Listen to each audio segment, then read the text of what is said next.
Happy Friday, everyone. Thank you all so much once again for tuning back in, and let's jump right into another recap.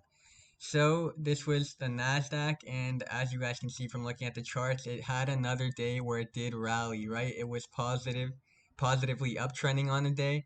And on top of that, this was just coming off of yesterday's pretty significant green day it had, right?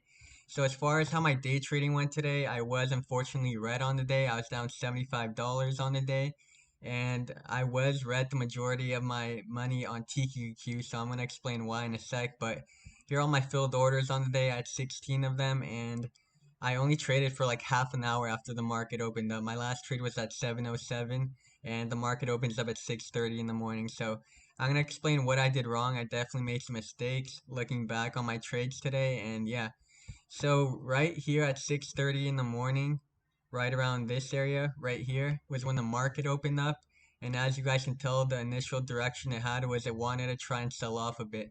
So I wanted to try and go with that direction after waiting a little bit. I decided to start going with the direction. And although it went my way a little, it ended up, the NASDAQ ended up finding a bottom here and changing direction, right? So I did take a loss on that. As you can see here, my first trade was on SQQQ and the rest of my trades were on TQQQs.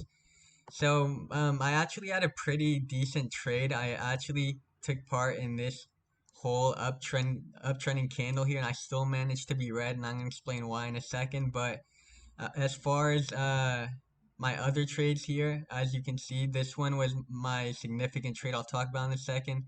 But the other ones weren't for the biggest losses, and that's what led me to have a $53 loss on the day for TQQQ. So I did end up averaging twice, as you guys saw, and it was for this play here. I started to switch direction and go with TQQQ because I did see such a aggressive little green candle form here, two different candles. And on top of that, once it fell, it did find a higher low and start wanting to break above this EMA, right? This blue EMA line right here. So it broke above it and was doing a good job now of using it as a support now and trading for higher lows, right? When it dropped, the lows it had weren't as low as it previously just had, and it started to want to rally. So instead of using this blue EMA line here to keep getting rejected, instead of using it as a resistance, it ended up pushing above it, right? Breaking this type of downtrending pattern, and it started to look like it wanted to go. So I did buy in when I started to see a higher low form, and I did, as you guys see, I averaged up two more different times. And because of that, it started to go, right? I averaged up when I saw just it keep going in my direction. And I was looking to kind of want to sell up towards, if I can zoom out a bit, this type of general resistance area right here. And unfortunately, I ended up getting caught in all of this little chop. So I didn't sell out when it started pushing to the SMA line. And looking back in hindsight, I definitely should have looked to offload at least the majority of my shares because I did average up twice in. And I was just waiting for this to kind of want to break out. And I was going to try and sell at a previous resistance it had because I didn't want to be greedy and wait all the way for a top VWAP play. But I did, looking back, I should have been aware of the fact that it was pushing up pretty aggressively, right? It could have been due for some pullback and it would have made sense to kind of offload some shares here. The reason I feel I didn't was because it was still forming these kind of higher lows. You know, anytime it found a little resistance, it did do a nice job of still popping. So I thought we were going to see a nice breakout above, but we didn't. And yeah, I probably, looking back, should have offloaded some shares here. But I didn't take a big loss at all. I lost like $25 on that trade after I saw it started to come back down. I just decided to cut it. And if it did go in my way, the trade could have ended up making me around 100 or more dollars, definitely. So it was a great risk to reward, and I wasn't that mad about that trade. And as far as my other TQQQ trades, I ended up getting caught in these, right? I started to want to get into TQs as it started going for the breakout, and I wouldn't get the breakout and ended up selling out because I saw it come back down. And that ended up happening a few more times where I was already down $75 within like half an hour of trading. So I just want to do my part in calling it because I didn't want to put my capital at any more risk. And obviously that ended up happening, and look what happens. The play ends up coming.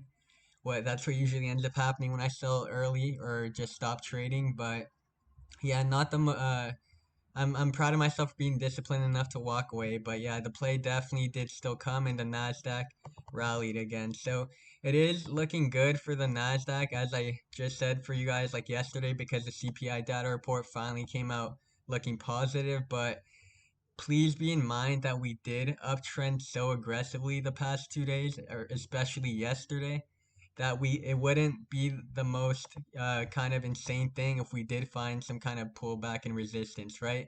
I'm not saying it has to, but just keep in mind, given how aggressively it pushed up, this was in 2 days. It wouldn't be the worst idea to kind of watch out for a pullback these coming days, right?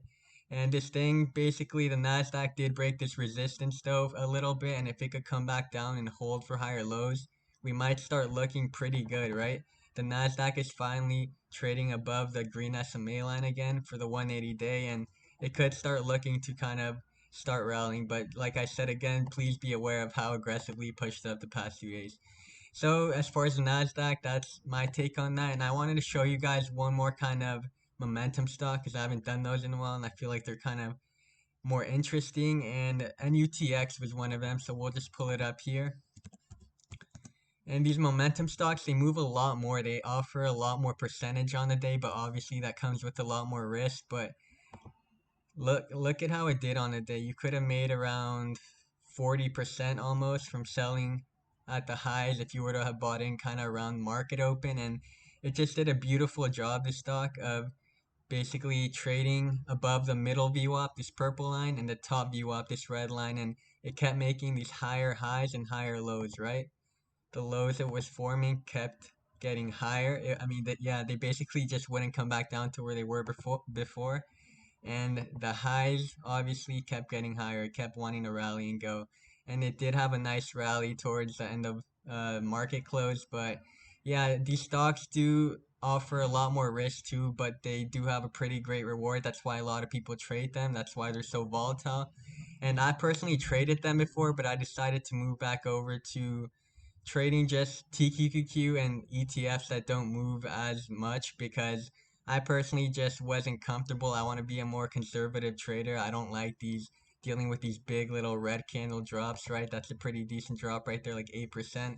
I personally don't want to do that. I want to play it a little more safe, so that's why I decided to switch back over. I might have some videos on our YouTube channel you could check out further down where I did trade some days like that, so you guys can check those out for sure. But I have experience, getting in heavy, averaging in, only to see a big red candle after that, like a pretty huge one. I've ridden one down that was like 10% in a second. So yeah, it's pretty nuts. It scares me. So I just want to trade something a little more slow and safe. Yeah. So basically, that is it for the recap. Thank you guys so much for tuning in, and I will see you guys all next week. Or my brother will. He will be trading, but yeah, we'll both see you next week.